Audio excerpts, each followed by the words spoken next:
Good morning বন্ধুরা, কেমন আছো তোমরা সবাই? আমি সৌমি, আমার সাথে আছে আজকে আরও একটি নতুন ব্লগ। আজকে হচ্ছে শিবের বিয়ে, শিবের গাজন আজকে। তো এক্ষুনি মানে সন্ন্যাসীরা আশীর্বাদই করতে আসবে, তো শুনতে পেলাম। তাড়াতাড়ি নাইটিটা চেঞ্জ করে নিলাম আর ওদের পায়ে জল দেব সেই জন্য। আর ওরা এসেও গেছে।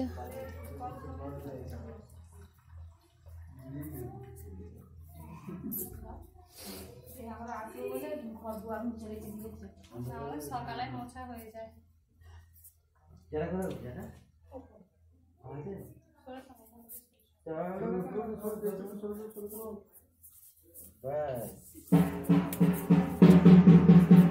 তোমার বাড়ির কি নাম গো? বাবার নাম দিয়ে শুরু করো না। হ্যাঁ, বাবার নামটা কি? সৌরি। সৌরি। সুদীপ।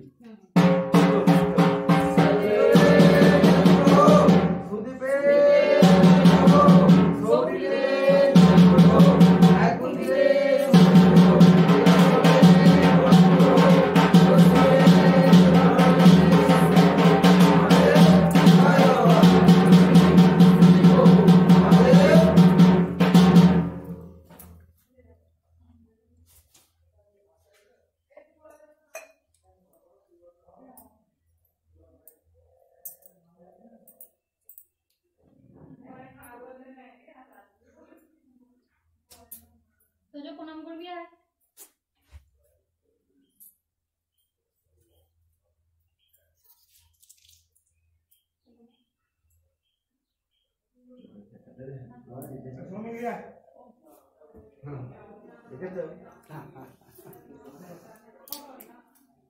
अब जेठीमा कोथा বলছি তো এই গো এই আমাদের বিয়ে বাড়ির কিছু খরচপাতি দাও কি দাও চাল দিব পয়সা টাকা নে।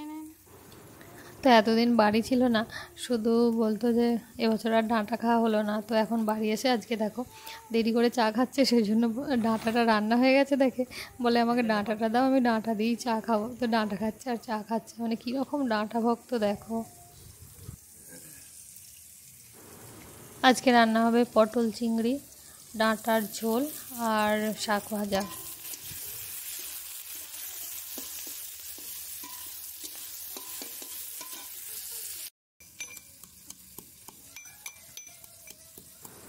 আর একদিন বাদ দিয়ে পয়লা বৈশাখ। তো পয়লা বৈশাখের আগে সমস্ত কাজ আমাদের সারা হয়ে যায়। এবছর বাবার শরীর খারাপের জন্য কিচ্ছু কাজ হয়নি, না ঘর দোয়ার পরিষ্কার হয়েছে, না বাসন মাজা হয়েছে। আজকে তবু মানে বাড়িতে যে কটা থালা খাওয়া হয়, আমি সময় নেই তবু একবারটি নিয়ে বসলাম একটু মেজে নিই।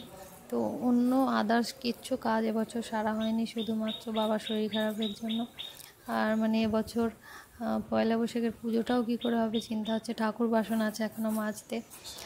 তো দেখো মোটামুটি যা হোক করে সেরে রেখে দিচ্ছে। আর কি করবো, এবছর এরকম করেই কাটবে।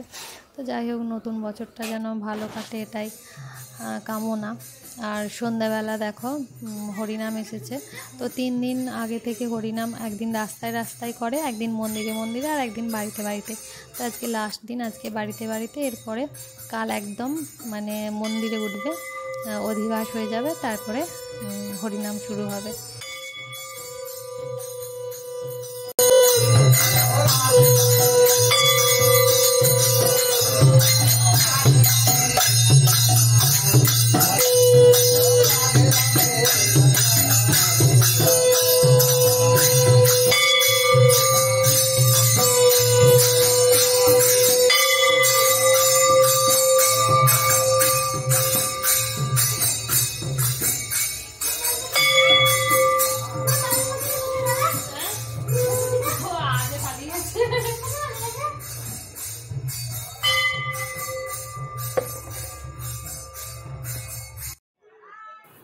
আজকে তো শিবের বিয়ে, তো আমাদের শিবের মন্দিরটা কত সুন্দর করে সাজানো হয়েছে দেখো।